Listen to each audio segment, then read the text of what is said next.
Hello, everyone. Today, we're going to study Chapter 2 of Class 9 Civics, Understanding Secularism.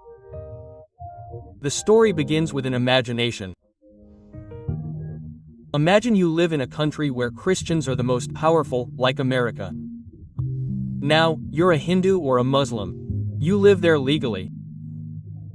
Yet, people tell you they don't like your religion. They won't rent houses to people like you. You protest, and the answer is, go back to India. How would you feel? Humiliation, pain, and anger. And then you have two options. First, take revenge. If this happened to us in America, then the same should happen to Christians in India. And the second option is to demand justice. Everyone should have religious freedom. No one should be discriminated against on the basis of religion. And this second option is secularism. But what is this secularism? We'll learn about it in our next topic. What is secularism? So, in the previous topic, we saw that religious discrimination is an emotional and social problem. Now, let's understand what secularism means. Secularism means keeping religion separate from the state. This raises the question, what is a state? State means government, law, police, courts, government schools, and all organizations associated with the government. Now, imagine if this state starts supporting one religion, for example, only Hindus, only Muslims, or only Christians.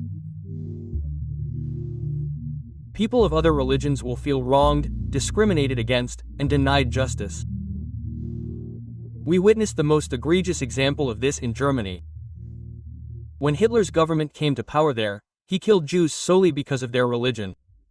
Even today, there are examples around the world, such as discrimination against certain minorities in Israel or the prohibition of building temples or churches in Saudi Arabia for non-Muslims.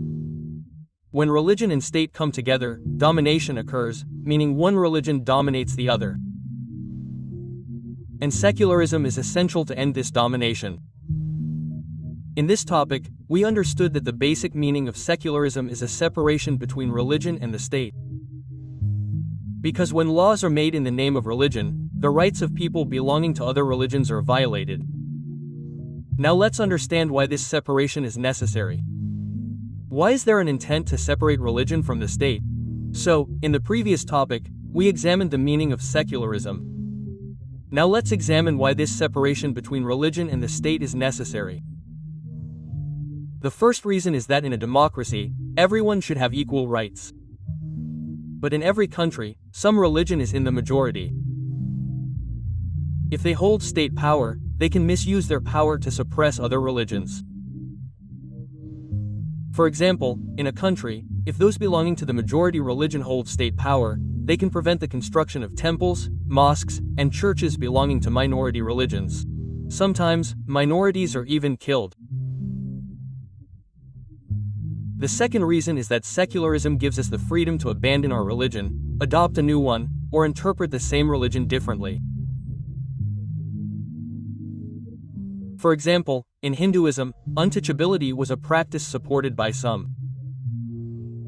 But if the state were in the hands of those same people, you would not be able to change that practice. Therefore, it is important that religion and power not be conflated.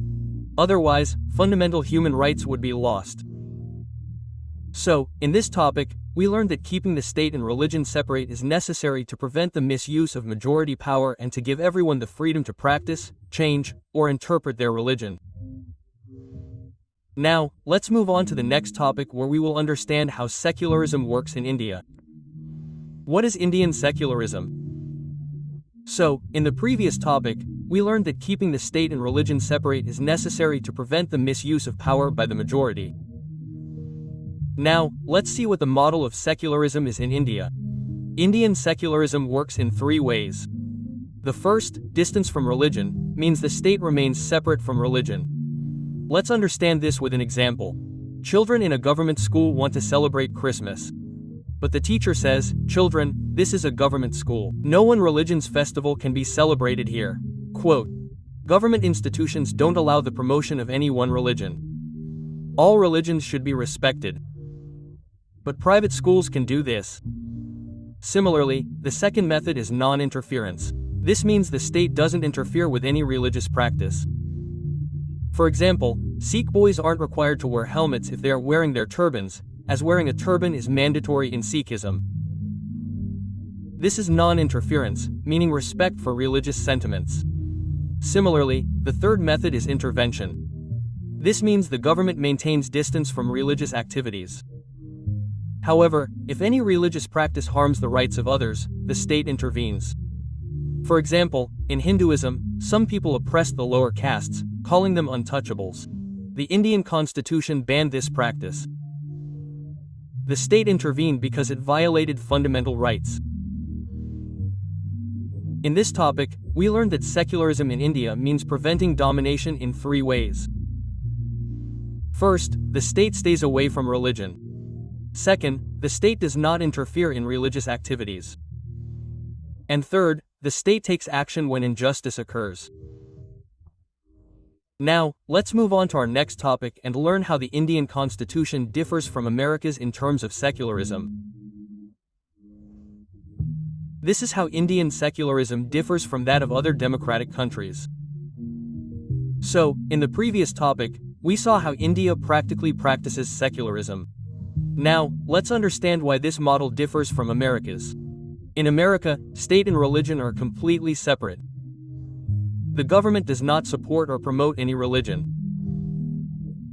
However, in India, the state stays away from religion but can intervene in religious matters if necessary. But only for the ideals of justice and the Constitution. This is called principled distance, meaning there is distance and there is also help when needed. So, this concludes our lovely chapter. See you in the next video with the next chapter, and until then, please excuse me. Hello.